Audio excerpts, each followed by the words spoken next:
আমরা বাংলাদেশ জামাতে ইসলামের পক্ষ থেকে আসছি। সবাই মিলে আমরা চাই আমাদের বাংলাদেশে ন্যায় ইনসাফপূর্ণ একটা বাংলাদেশ আমরা গড়ে তুলি।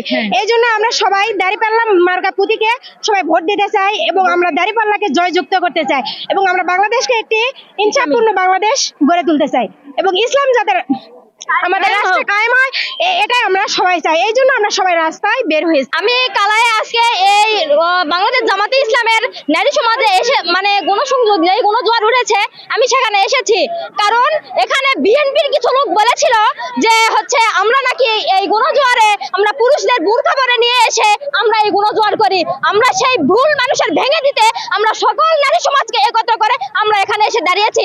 ইনশাআল্লাহ 12 তারিখে বিজয় হবে। বাংলাদেশ জামাতে ইসলামী জিন্দাবাদ। আমরা 12 তারিখ পর্যন্ত শেষ পর্যন্ত আছি, আমরা বিজয় নিয়ে ঘরে ফিরবো ইনশাআল্লাহ।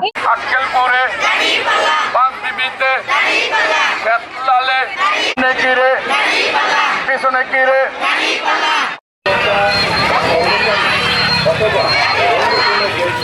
মাত্র 30% টাকায় জমির মালিক হয়ে নতুন বাংলাদেশের গড়ে তোলার স্বপ্ন দেখা বাংলা বসতি।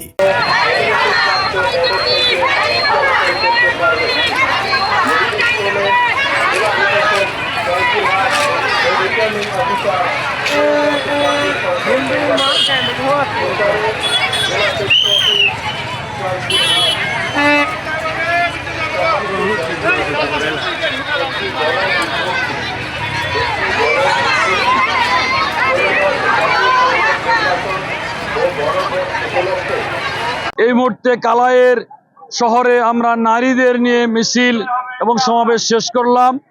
মূলত জামাত ইসলামের বিরুদ্ধে যে সারা দেশে অপপ্রচার চলছে, জামাত ক্ষমতায় গেলে নারীরা গৃহবন্দী হবে, তারই প্রতিবাদে এবং বিভিন্ন জায়গায় আমার নারীদের হেজাব ধরে টান দেওয়া হয়েছে, মায়ের পেটে লাথি মারা হয়েছে। এই অপমানের প্রতিশোধ বা জবাব হিসাবে জামাত ইসলামের কালায় একটি বিশাল নারীদের মিছিল এবং সমাবেশ হয়ে গেল। আমরা আগামী দিনে জামাতের কাছেই নারীরা আস্থা রাখতে চাই যে এই বাংলাদেশ জামাত ইসলামের কাছে নিরাপদ।